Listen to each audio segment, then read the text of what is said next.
All right, guys, time for another weekend of football and our selections regarding the Gamecocks and the Tigers. Let's begin with the Gamecocks. It's been a very difficult week for them, as we all know, and now they have to hit the road to go play an outstanding LSU team in Baton Rouge. At least they're not going to have to play under the lights, where that's pretty much an automatic loss. It may be an automatic loss the way things are at this particular time, guys, but the Gamecocks are getting 19.5 points. Still, knowing that Nunez probably won't play and that Spurrier is dead set on playing Scarnecchia, and you got to start Orth at quarterback, I'm thinking 19.5 ain't going to be nearly enough. I'm taking LSU. I'm laying the points on this one, Pro. I'm taking LSU as well. I think Fournette gives you the idea that he doesn't even need an offensive line. I mean, that's how powerful he is. South Carolina's only chance to even stay in the game is to see if they can make him run east and west before he turns it up. Because the big thing about Fournette that everybody doesn't realize is he hits the hole tremendously quick for a guy his size. And once he's up to speed, he's like a road grader, and you can't stop him. So South Carolina, they'd be lucky, I would say, if they score a touchdown, 10 points to LSU's, I'd say 35-38. All right, K-Mac, what do you think? Yeah, I don't see any scenario where this game's pretty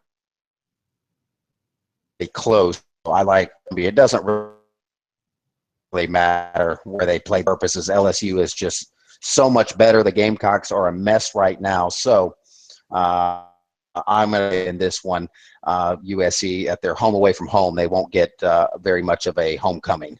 Yeah. All right, so we all agree 19.5 points not going to be enough. LSU to win this one in pretty much a walkover against a depleted, beat down, maybe emotionally drained USC football team. Clemson back at home again, a dangerous game against Georgia Tech, favored by 7. I don't know that the fans nor the players can reach the emotional crescendo that they reached last weekend for Notre Dame. That was one of those special settings, and perhaps they're going to save it for the Florida State game coming up in November, the next time that they'll need to be extremely sky high for that kind of an opponent. I don't know. I think you got to have maybe a little bit of concern about the Tiger offense and the way it did not play at an extremely high level in the second half. Really the entire game except for the first 2 drives. They didn't do all that much the rest of the way. Defense was outstanding for 3 quarters, but gave way in the fourth to Notre Dame. Now you get Georgia Tech coming in with an offense that's capable of grinding you down and wearing you down and possessing the football and keeping your offense on the sideline. However, all that being said, this has become a home stadium series. Teams are winning on their home turf. Georgia Tech handled Clemson last year in Atlanta. It's Clemson's time this year in Death Valley. They're favored by 7. I think they realize as a team the importance of this game, and if you're going to be a national championship team, you can't afford to have that let down. You can't play down to the level of your opponent. You've got to stay at a high level emotionally and from an execution standpoint. I don't think Georgia Tech's got enough for the Tigers defensively. I think Clemson gears it up, picks up the pace offensively. You'll see a bunch of big throws and plays from Deshaun Watson to those receivers. Clemson wins and Clemson covers. Pro.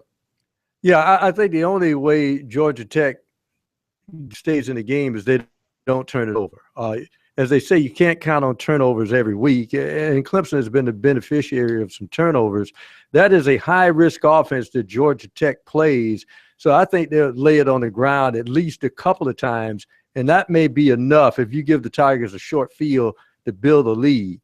Now, I'm a little leery of this game, too, because if Georgia Tech does not turn it over and Clemson has a letdown and they get that thing rolling, it could be a closer game than we suspect.